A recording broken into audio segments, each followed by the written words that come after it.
Many times in the past, I have mentioned how much I fell in love with my wife.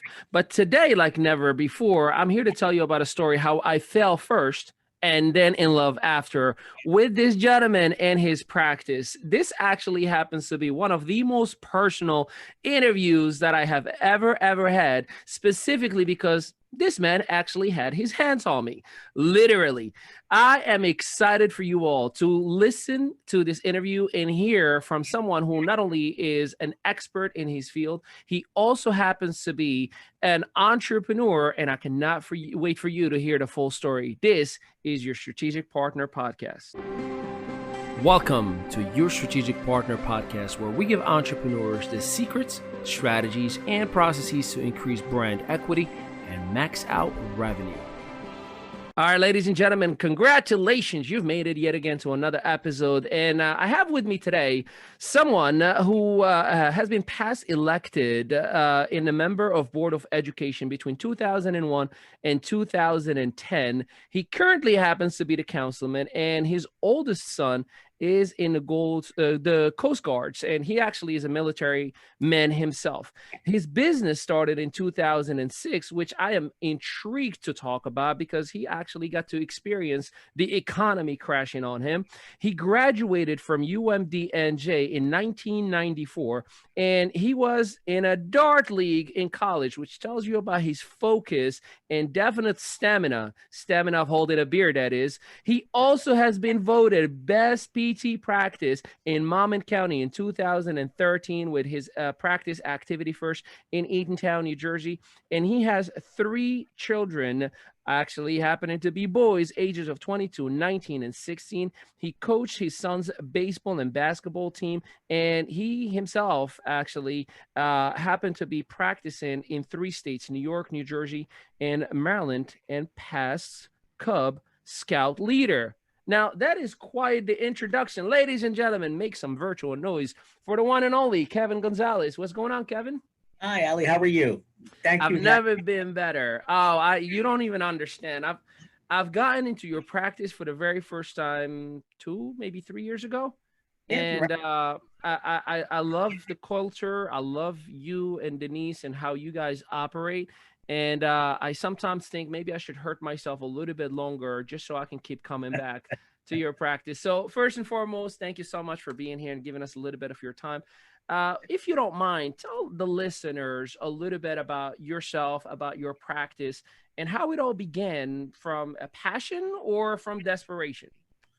Really passion, to be very honest with you. I knew from a young age I wanted to be a physical therapist. Actually, in high school is when I wanted to be a physical therapist. When I had physical therapy for myself for a shoulder surgery. But then when you graduate, you went to PT school, you graduate from PT school, you have to get the experience first. So I worked in nursing homes. I worked in hospitals, you name it, I've done it, did home care. But my passion's always been outpatient orthopedics, as well as obviously most therapists, their dream is to open up their own practice. So finally, in 2006, immediately prior to that, I was a regional manager for a national physical therapy company in charge of different parts of the state and probably about 15 to 20 offices.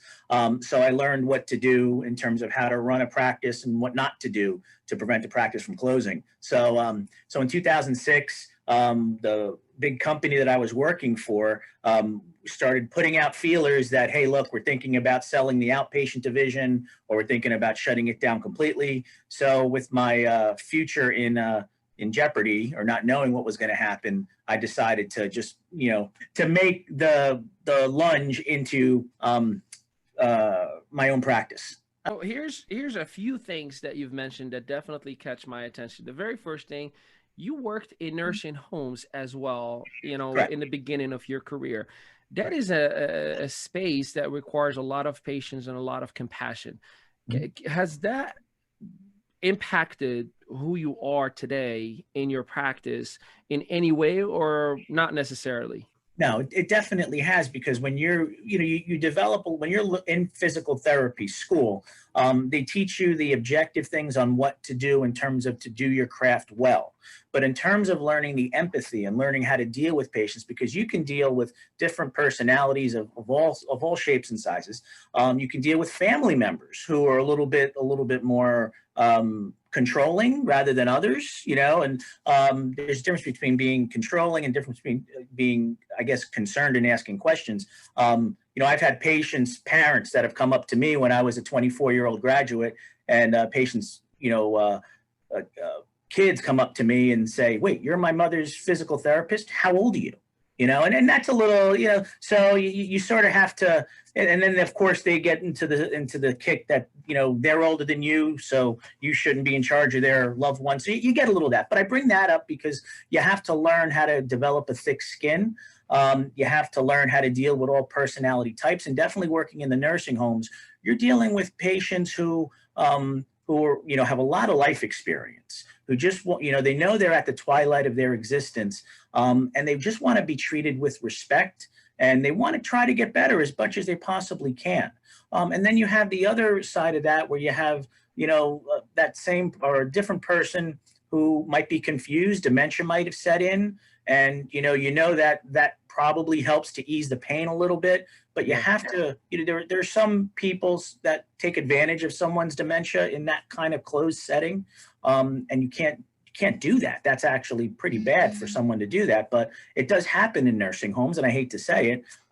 So you just have to give the best care you possibly can, and just make sure that you're being respectful to that person. So yeah, it does teach you a little bit dealing with different personalities and how that relates to working in your own practice. That's awesome. And it really shows, because, you can tell sometimes, you're in bed number 7. That's mine.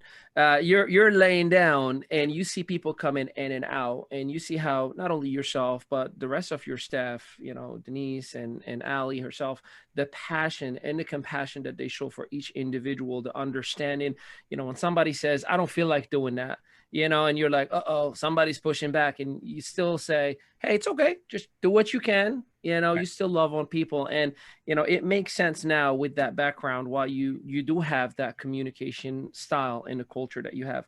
So one of the things that you said that definitely caught my attention is what to not do when you took over the practice itself. And this is an area that is probably personal to my audience who are going to listen, because we all hear from entrepreneurs and success stories. I got an established business and here's what I'm doing. That's great. But then it's rare when we hear, here's what you should not do. If you could put the top 2-3 things as an entrepreneur and a business operator that you should tell everybody, hey, you might not want to do that, what would those things be? Hi, my name is Ali Midawi, and I have spoken over 500 conferences in 3 languages, including TEDx and many Fortune 100 companies, sold books in 7 countries, and I focus on helping struggling entrepreneurs to leverage social media and the digital space to create brand equity and revenue. Visit me today at winwithali.com and let me show you how we can grow your financial bottom line and help you expand with momentum. Well, when I first was promoted from a site manager to a regional manager, they gave me 21 offices, and within 6 months, I narrowed them down to 17, because those facilities, the other ones that we had to close, were underperforming. And then they moved me to another part of the state, the southern part of the state, to sort of do the same thing. So I was sort of the hatchet man. But you'd be surprised how many times, now, again, we're talking about, this was a corporate environment, not somebody who owned these facilities. So they really weren't sitting there cutting the checks every week. So, I found a lot of mistakes in terms of contracts that people would have. They would have people coming in and do the cleaning services. I mean, I looked at one office and they were, being charged $600 a month for cleaning services. I mean, you really had to really get down into the details of a facility. Some of these managers were very quick to bring in outside help instead of doing it themselves. or hiring additional people instead of asking your current staff, hey, look, can you extend yourself a little bit? So I think that's the biggest thing is, the managers had to take ownership for what they were producing and for everything in their office in terms of what comes in and what comes out. Some of those managers who unfortunately didn't last long when they brought me in, they really, they sort of just wanted to make it a 9-to-5 job. And if you are a clock watcher, any of your people that are with that follow you that are on this webcast know that as a business owner or even a manager, it's not a 9-to-5 job. If you're a clock watcher, you're not going to last long at all. And that's probably the most important thing. There are sacrifices like here with this office here. I mean, I do my own electric. If a light goes out and, we do our own things.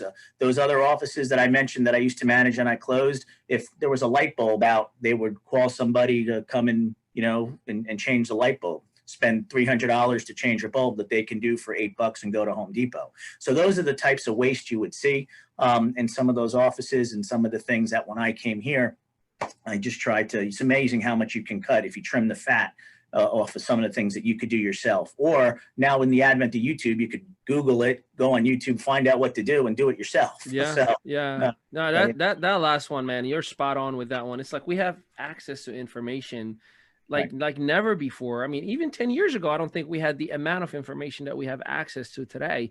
Right. So, but what I've picked up out of that one is take ownership. And I mean, that was spot on. Another thing that I've picked up from earlier, and this is, I personally am curious about. See, I didn't get into business until 2009 somewhat. And then 2010, I really went full force because there was the recession.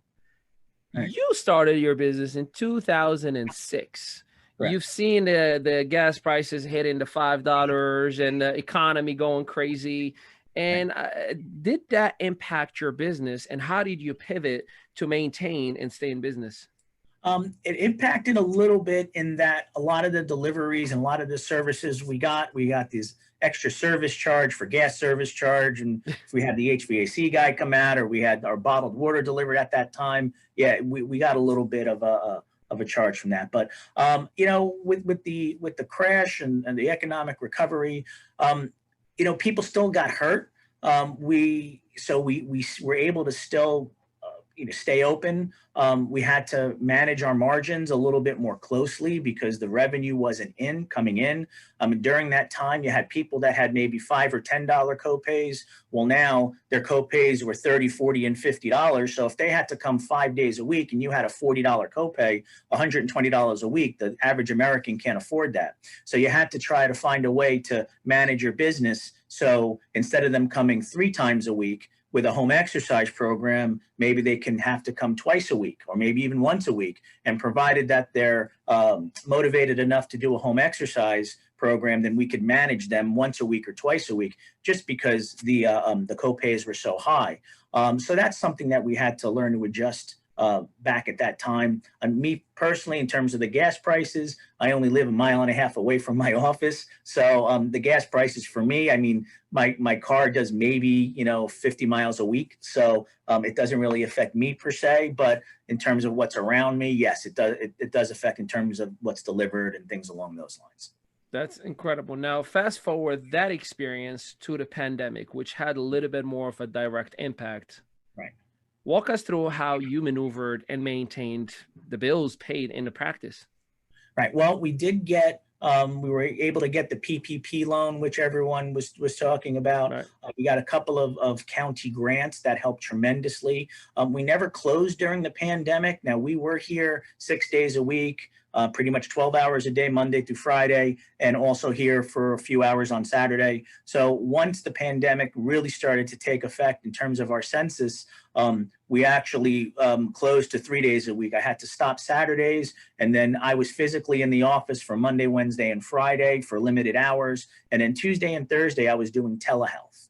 So that's something that we did probably from mid-April probably till the middle of June, beginning of July. And then things started to get better. And then I was able to slowly open my practice. Now I'm open 6 days a week. My hours aren't what they were pre-COVID, but I do have, I'm open 5 days a week. 6 days a week. So from that aspect, but in terms of what we had to do, I had to watch all of my expenses during that time. I mean, really critically. And there were times before the PPP loan came in and things along those lines, you really had to make a decision in terms of what bills do I pay this month? What bills do I hold off on paying this month and pay the next month? So I had 2 or 3 months where I had to go back and forth. And then now everything is pretty much caught up. But there was a time there where I had to make those type of decisions, because one thing with my business is it takes sometimes 2 to 3 months for me to get reimbursed through the insurance company. So although, my census really started to take a hit in, let's say, middle of April, I really didn't start to feel the financial pinch of that until probably July. Hey, Ali Midawi here, the author of The Lion Network Marketer. You may be one of the 47,000 people who have purchased the original book 5 years ago, but today we have recorded the audiobook version. But for every chapter from 2016's launch, we've added a new chapter from 2020. Pick up your copy today at no cost to you in winwithali.com. So now in July, I'm picking up, but I'm still working on the revenue that I had from April. So that was challenging. And now we're in the second wave, we're feeling the same thing. Our census is going down again. It's also holiday time as well. Probably in January, February is when I'm going to feel this pinch if this keeps going on. Yeah. And what's your, from the way you're seeing it, because you're a frontline, you're an essential worker, and you're dealing with a lot of different people. From your vantage point, what do you anticipate? And not that we're saying that you can predict what's going to happen with, because it's kind of forces that are outside of our controls. But from your vantage point, what do you anticipate as a business owner first and as a practice second that you can advise people to be aware of from the way you're seeing it? Well, in terms of what I see in terms of the future, I think that, I think that things are, once people start getting vaccinated, I think you're going to see, things start to loosen up a little bit. I probably see that happening in the April, May timeframe. However, I do see that the masks, in terms of, maybe the practitioners, that's not going away for a while. So I do feel that, let's say it's June, July of 2021, and things are doing much, much better. Me as a practitioner, I might not mandate my patients to wear masks, but I could see myself wearing a mask for a while. And that, again, that's giving the patients the comfort, additional comfort, coming in to the office, knowing that, that we're doing things, we're going over an extra to make sure that the patients are safe. I do plan on getting the vaccine when it's made available to me. Also, the things that we're doing here is we're making all patients wash their hands. We're taking the temporal scans. We've always disinfected the office after anybody's on a table, changing the pillowcases. But now we've taken additional steps. I mean, if someone goes away from the cable column, we're wiping down the handles on the cable column on the arm bike, where typically we didn't really do that. We did that maybe once a day, twice a day, talking about wiping down the handles on the arm bike. Now we're doing it after every patient. You touch anything, it gets wiped off. I also have one of those industrial foggers when I use a CDC approved solution, and I fog the office 2 to 3 times a week. I just did it last night after patients.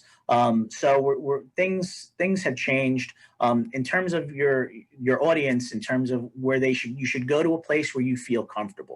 And if you don't feel comfortable, if someone's not wearing a mask, if they're not disinfecting something the way you think that they should, mention it to them. And just definitely you have to be comfortable. We have to manage our way through this crisis. Things will get better. Here, we also had to move tables around so that I had 4 tables on one side of the room that were, if you measured the head of each table, they were 6 feet apart. So it was okay. But the optics from looking from afar, patients really aren't going to say, they're just going to say, oh, that looks a little bit too close. So I actually took one table away from that side of the room and put on the other side, just so the optics look better. Now there's 3 tables. So that gives us a challenge when we're trying to manage patients in our caseload because we have one less working table. But hey, it is what it is. You have to work with it, and you have to do the best you can with what you have.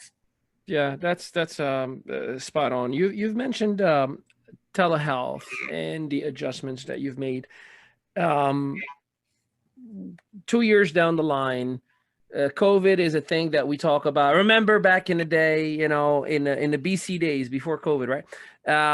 And do you see anything that you've implemented in this period, in this time, because of COVID, that you may say, you know, this actually is a good process that I plan on continue on using or continue on doing? Is there any of those elements, such as telehealth, for example?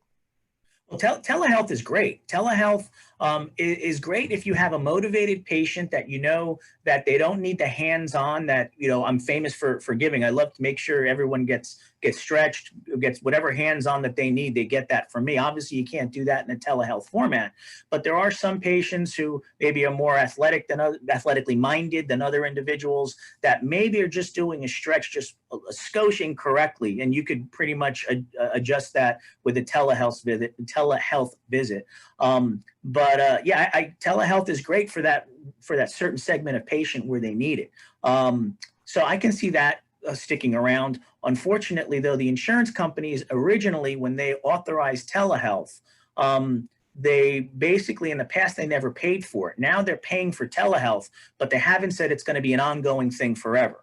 So once COVID goes away, I think that some insurances may keep some form of telehealth, but I think telehealth is going to go away in the extent that it's being utilized now because the insurance companies are just not going to pay for it. Are you a hopeful or struggling entrepreneur? We'd like to introduce you to YEP, an entrepreneurial community that has expanded over 6 continents and helped over 5,000 individuals. The Young Entrepreneur Project would allow you to start, scale, or grow your business at the level you desire by providing you with a library of unlimited trainers and modules, a marketplace where you can lower all of your expenses, increase your capital, and even the opportunity to become a contributor, a speaker, and a trainer, or even get paid to mentor others within the platform. Learn more today at winwithali.com. That's my opinion. I think that answers your question. That definitely does answer my question. Now, that's good. You've mentioned, you know, there's a lot of things that you're learning, and your education is I mean, you have a plethora of education that you've received. My question to you, and for those who are listening, maybe you can help me out with this one, because I'm an advocate that education is not an event. You don't go to class and then you get out and you get a diploma and it's over. And that diploma is just your foundation. But education, in my opinion, is ongoing. Do you continue still, even with a successful practice, continue on and learn new things and educate yourself on new ways of doing what you do? Or do you feel like it's a traditional format? It is what it is. I'm good. No, you have to constantly, I mean, you're learning throughout your entire life, throughout your entire existence. There are patients that come to me that say, oh yeah, you know, I used to live in Staten Island and I went to a therapist up there and they did this certain procedure on me. And I said, what's it called? Oh, and they mention it to me and I might not know what it is. And there are times where I've gone out and I've actually sought, you know, the education or tried to find a course regarding that, whether it's Reiki therapy or some of those other types of things. But I'm always, with my licensure, I have to take 30 credit units a year, every 2 years, I'm sorry. But even with that, I'm always reading journals. I'm always speaking with patients. And again, if something piques my interest in terms of a past treatment that they may have received from either a physical therapist, a physician, or even a chiropractor, I'm not closed-minded from that aspect. I want to be there to treat the whole patient. So I want to be as educated as I can. And so I'll go out and seek those that type of information. You've mentioned one keyword that I got a bone to pick with. So you've mentioned Reiki, and I love it. I've gone through a couple of sessions, but now more than ever, everywhere I look on social media, everybody is a Reiki guru. Everybody is a master. Everybody claims that I can heal you. You don't have to go to traditional doctors. You don't have to go to a practice. Just come see me in my living room and I will fix you up. Right. I think it's okay that you have your own area of expertise and that you're certified and documented. That's fantastic. But I feel like it's somewhat dangerous to tell somebody you don't have to go and see the traditional medicine or the traditional doctor. Just come to my place and I'll help you out. Could you please, as a professional, help me out about the dangers of claims? And not because you've gotten certified on level 1 on Reiki in the last 6 months that you can now speak at the level of a physical therapist. Could you please help us out on that if you could educate? If I understand the question correctly, yes, there are different forms of different kinds of, Reiki is one of them.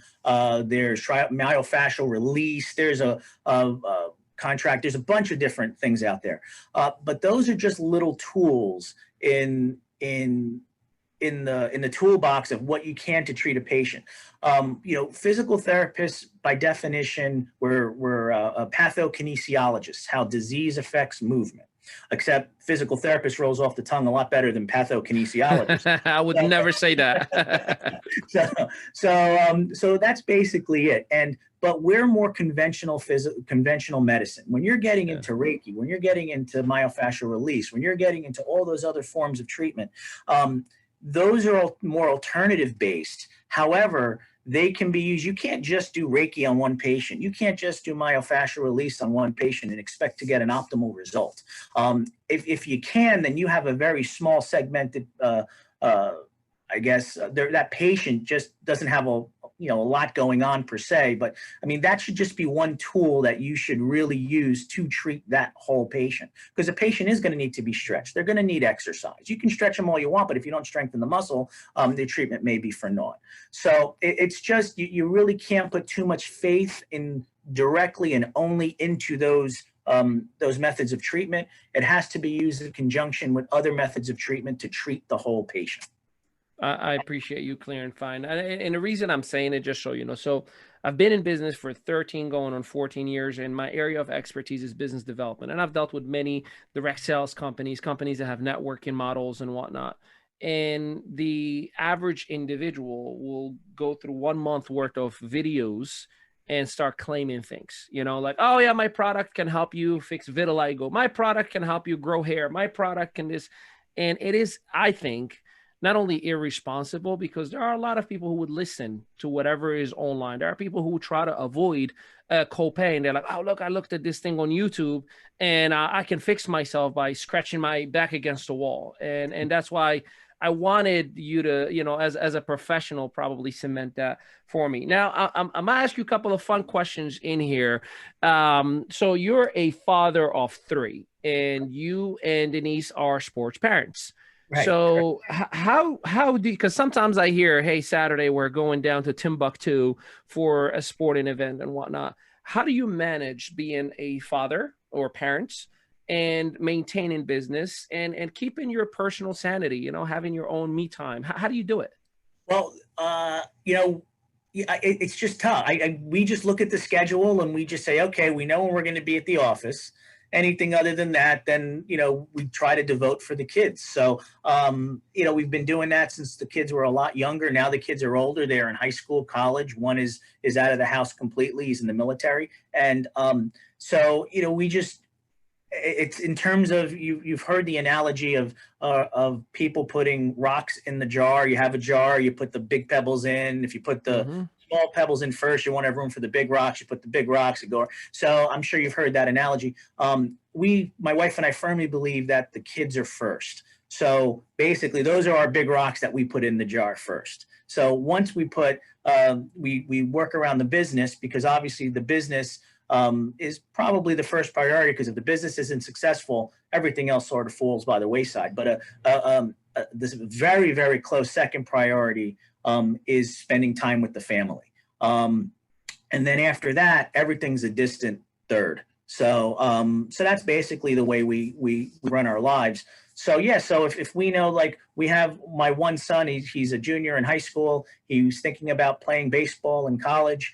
He just got an email from a coach that wants him to go to his school. think the school is in Western Pennsylvania. So now my wife and I have to try to make try to make that work with everything, especially with everything going on.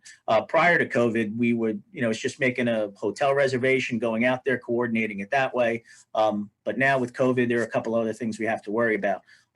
But yeah, you just make it work. My wife and I, in terms of our me time, we really don't have that per se, but we also know that in 2-3 years from now, we're going to be empty nesters. So we'll have all the time to worry about it at that point. But right now it's just the kids and only the kids, and everything else is a distant second. You did it right, guys. You definitely did it right. Now, speaking of your lovely bride, you work together.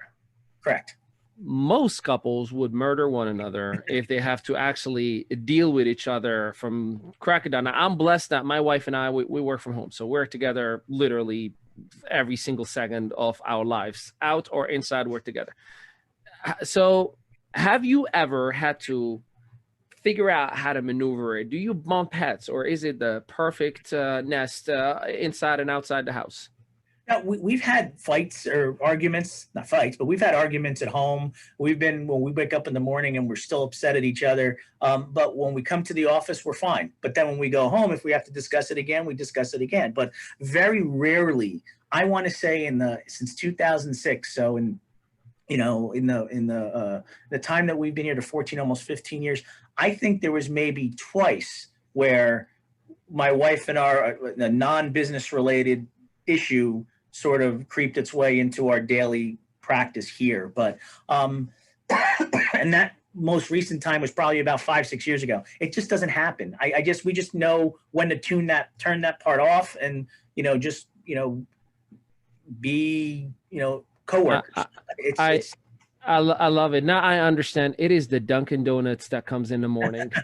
That's the reset button. It is the Dunkin' Donuts. No, that's awesome. And shout out to Denise. She, you can tell your role is, in the practice, and you can tell her role, but then you feel the energy that you both have, that one is completing the other. And it's really beautiful to watch, not only as entrepreneurs, but as couples, to be quite honest with you.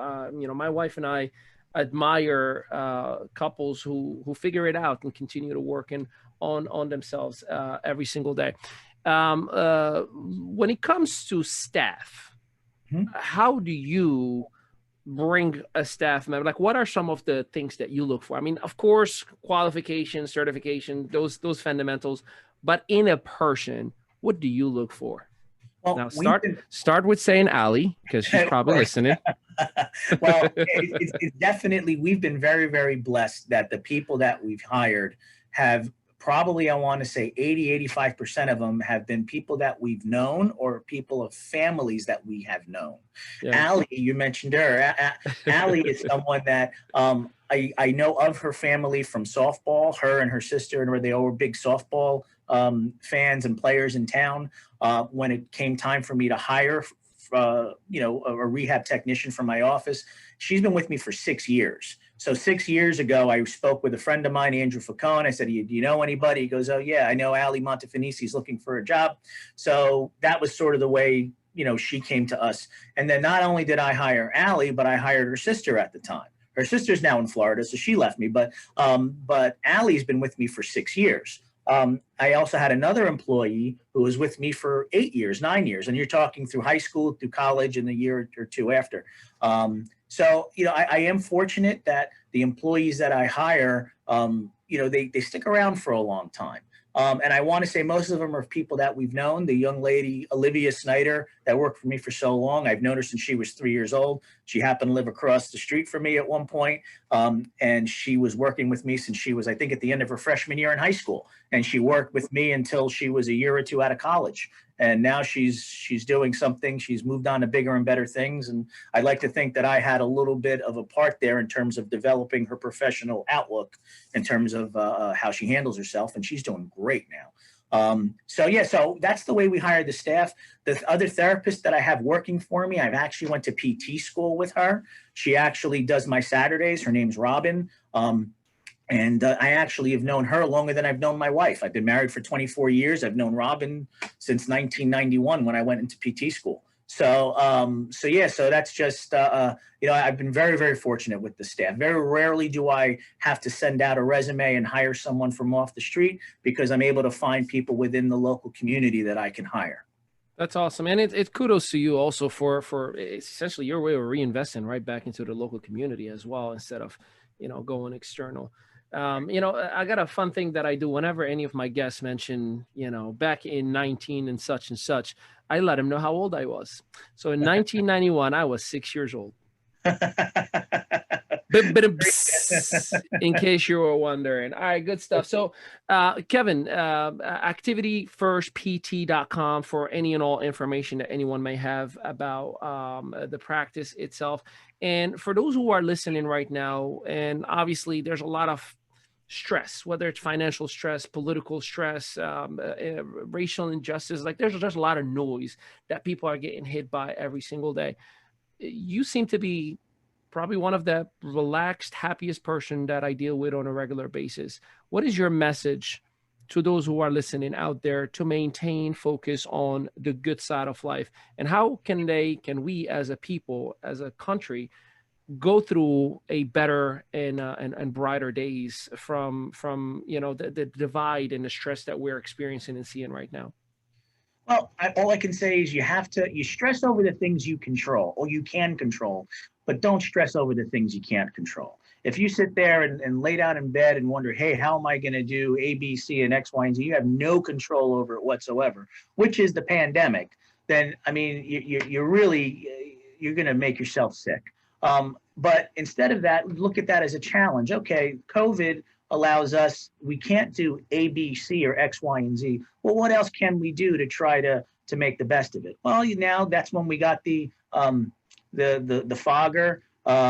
We were screaming it from the highest rooftop, in terms of social media and everything else, that look, this is what we're doing to keep our patients safe. We're putting it on our website. Those are the things you can do. And short of that, you don't stress over the little things. I mean, they will get better. You have to adapt to what you can. And when you leave the office, yes, as a business owner, you're thinking about your office 24/7. When I go home early and it's 5 o'clock and I'm saying, wow, I should be at the office doing something. I mean, as a business owner, that's just the way things are. You ask if someone has a hobby. No, my hobby is my business. But there are certain times where you just have to totally just shut off the phone, relax, lay on your couch, watch TV, and just totally escape. And I try to do that 2 or 3 times a week, even if it's for an hour or two, just to decompress and reset my internal clock, so to speak. That's worked for me. But again, the most important thing is just don't stress over the things you can't control. Right on. And ladies and gentlemen, you just heard from Kevin Gonzalez, the father, the husband, the business owner, and the physical therapy practitioner. I could not tell you again and again, thank you so much for giving me the opportunity and the privilege to have you on this platform. And we will be, God willing, having you more often in the future in our live cast, in our live panels after COVID, because you, sir, have a very positive look at life and definitely have a lot to teach many of the next generation of entrepreneurs, and you're doing it right. So kudos to you. Congratulations. And I could not thank you enough for being with us on this podcast. Thank you very much, Ali. Pleasure to be here. And I look forward to sitting with you again. Right on. All right, ladies and gentlemen, this has been your Strategic Partner podcast. Keep in mind, if you are a struggling entrepreneur looking to leverage social media and the digital space to create brand revenue and equity, visit winwithali.com today.